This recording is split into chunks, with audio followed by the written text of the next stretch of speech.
온전한 거룩이라는 제목으로 하나님 말씀 증거하겠습니다. 이 요시야의 종교개혁이 또 신앙 회복이 우리에게 보여주는 아주 중요한 두 가지 가르침이 있습니다. 첫 번째로 우리의 신앙이 삶의 모든 영역을 통치해야 한다는 것이고, 그렇기 때문에 모든 영역에서 거룩을 추구해야 한다는 것입니다. 요시야가 개혁을 할 때 조상들의 죄까지 다 개혁을 하는 모습을 보여주고 있습니다. 사회의 모든 영역에서 또 거룩을 추구하는 모습을 우리에게 보여주고 있습니다.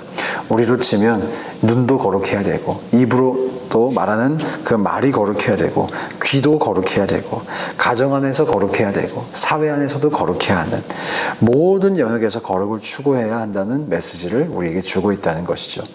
요시야의 이 개혁이 어느 한 영역에서만 머무르지 않았습니다. 사실 이전의 왕들은 어떤 부분은 잘했지만 산당은 허물지 아니하였더라, 이런 표현이 자주 등장하죠.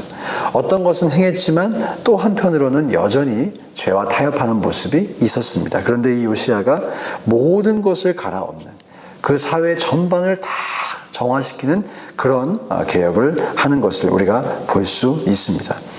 말씀대로 살려고 하니까, 제대로 말씀대로 살려고 하니까 이렇게 할 수밖에 없는 것이죠. 유다의 모든 것을 뜯어 고칠 수밖에 없었던 것입니다. 이렇게 삶의 모든 영역에 하나님의 통치가 임하게 하려면 우리가 전적인 헌신을 하지 않을 수가 없습니다. 예수를 믿는다는 것, 예수님을 따라간다는 것은 이렇게 전적인 헌신을 요구하는 것이죠. 대충 믿거나 절반만 믿는 게 불가능합니다. 모든 삶을 헌신해야 되고 모든 영역에서 거룩을 추구해야 합니다. 그렇기 때문에 전적인 헌신을 하지 않을 수가 없는 것이죠. 이렇게 한번 표현해 봤습니다. 예수를 우리가 믿으려면 진심으로 믿어야 되고 전심으로 믿어야 된다.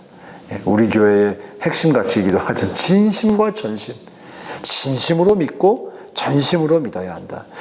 저와 여러분이 이렇게 진심과 전심을 가지고 하나님을 믿을 수 있기를, 그래서 우리의 삶의 모든 영역이 거룩할 수 있기를 주의 이름으로 축복합니다. 둘째로, 하나님께서 죄는 끝까지 추적하신다는 것을 오늘 본문이 보여주고 있습니다. 16절에 보면 요시야가 산에 있는 무덤들에서 뼈를 가지고 와서 제단을 더럽힌다, 이런 표현이 있습니다. 무덤들에서 뼈를 파와서 제단 위에 놔서 그 제단을 부정하게 하는 것입니다. 그리고 17절에 한 비석을 발견합니다. 그런데 그 비석이 놀랍게도 지금 요시야가 행한 그 일, 산에 있는 무덤들에서 뼈를 가지고 와서 제단 위에 놓는 그 일을 요시야가 행할 것이라고 예언한 선지자의 비석입니다. 놀라운 일이죠. 열왕기상 13장 2절에 이런 말씀이 있습니다. 다윗의 집에 요시야라 이름하는 아들을 낳으리니 그가 내 위에 분향하는 산당 제사장을 내 위에서 제물로 바칠 것이요 또 사람의 뼈를 내 위에서 사르리라 하셨느니라. 참 놀랐죠. 사람의 뼈를 내 위에서 사르리라, 이런 예언이 있어요. 열왕기상 13장 2절에. 오늘 우리가 읽은 것은 열왕기하 23장입니다. 참으로 놀랍게도 하나님께서는 이미 요시야를 통해서 이 일을 이루기로 작정하셨던 것입니다. 그래서 자신의 선지자를 통해 이것을 예언하게 하셨고, 요시야가 이 일을 행한 이후에 내가 이 일을 행하도록 이미 예언한 사람이 있었구나, 이게 내 운명이었구나 라는 것을 지금 깨닫게 되는 것이죠. 요시야가 자기가 일을 할 줄을 모르고 했습니다. 말씀대로 살려고 하다 보니까 이 일이 일어나게 된 것이죠. 이것이 우리에게 보여주는 메시지가 있습니다. 하나님께서 죄는 반드시 심판을 하신다, 끝까지 추적을 하신다, 발본색원하신다 라는 것이고요. 그리고 하나님의 말씀대로 살려는 사람은 자기가 의도하지 않아도 주님의 뜻 가운데 쓰임받는다는 것을 우리에게 보여주고 있습니다. 그렇기 때문에 우리가 주님의 말씀대로 살기를 또한 힘써야 할 줄로 믿습니다.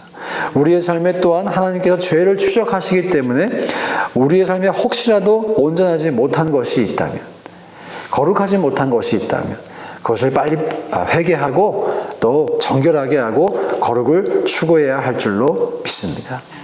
특별히 오늘 본문을 보면서 요시야가 자신이 알지 못하는 상황에서 거룩을 추구하는 이런 모습을 보면서 우리가 이렇게 우리에게 적용해 보았으면 좋겠습니다. 우리도 깨닫지 못하는 죄가 있을 수 있습니다. 우리도 하나님께서 해결하기 원하시는 그 모습이 우리에게도 있을 수 있습니다. 에이, 이게 왜 죄야?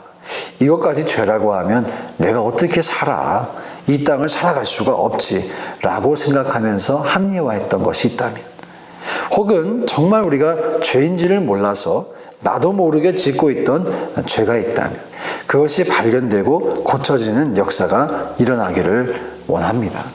정말 우리에게 이런 일이 일어나야 합니다. 그것이 영적인 또 성숙입니다. 사람이 잘 바뀌지 않는다는 말이 있죠. 다른 말로 사람이 짓던 죄를 계속 짓는 거예요. 회개하지 않고 똑같은 굴레에서 나오지를 못하는 것입니다. 사실 그리스도인이라면 성숙하고 싶어 합니다. 죄를 끊어내야 한다는 것을 알고 있습니다. 근데 왜 쳇바퀴를 돌까요? 왜 성숙하지 못할까요? 가장 많은 이유는 그것이 죄라는 것을 인정하지 않기 때문이에요. 내가 그 죄를 짓고 있다는 것을 모르고 있기 때문이에요. 그래서 깨닫지 못하는 그 죄를 깨닫게 되는 은혜가 필요합니다. 자, 그러면 어떻게 깨달을 수 있을까요? 어떻게 우리가 부지불식간에 짓는 그 죄를 짓지 않을 수 있을까요? 먼저는 어제 우리가 말씀을 나눴던 것처럼 하나님의 말씀을 무조건적으로 지키겠다라는 결단이 필요합니다. 요시야도 사실 그 결단을 행하다 보니 사회 전반에 펴져 있는 이렇게 많은지도 몰랐던 그 악들을 제거하게 된 것이죠. 저와 여러분의 마음속에 하나님의 말씀이 무엇라고 말씀하시는지 내가 그것을 지키겠습니다. 이런 결단이 있기를 주님의 이름으로 축복합니다. 그리고 그 말씀을 알아야겠죠. 그 말씀을 가까이 하셔야 합니다. 성경을 가까이 두고 내 곁에 두고 그 말씀이 나에게 하는 그 말씀을 들어야 합니다. 그렇죠? 말씀대로 살겠습니다. 결단을 했는데 그 말씀을 모르면 소용이 없겠죠.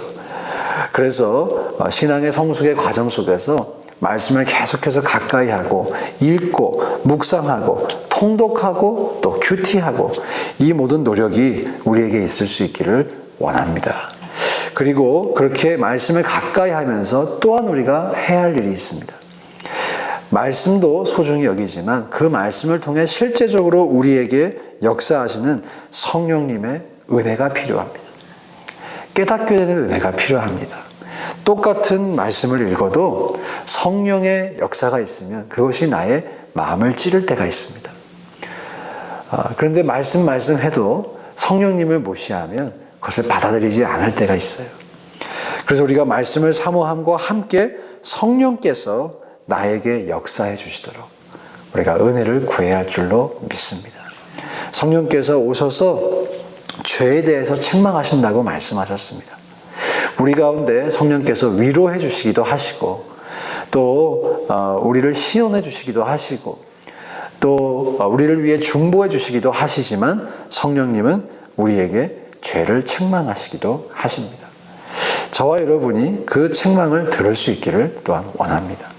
책망하신다는 것은 우리를 사랑하신다는 의미입니다. 그것을 빨리 고치고 주님 앞으로 나아가라, 이런 격려의 말씀이죠. 하나님께서는 우리의 죄를 책망하시는 목적이 우리를 정죄하기 위함이 아니라 우리를 고쳐주시고 또 거룩하게 하시기 원하시기 때문임을 우리가 믿습니다. 그렇기 때문에 그 성령께서 우리에게 책망하시는 그 책망을 듣고 하나님의 은혜를 구할 수 있는 저와 여러분 될 수 있기를 주의 이름으로 축복합니다. 말씀을 사모하십시오. 또 성령의 은혜를 사모하시는 우리 모두 될 수 있기를 간절히 소망합니다. 함께 기도하실 때 받은 말씀을 가지시고 하나님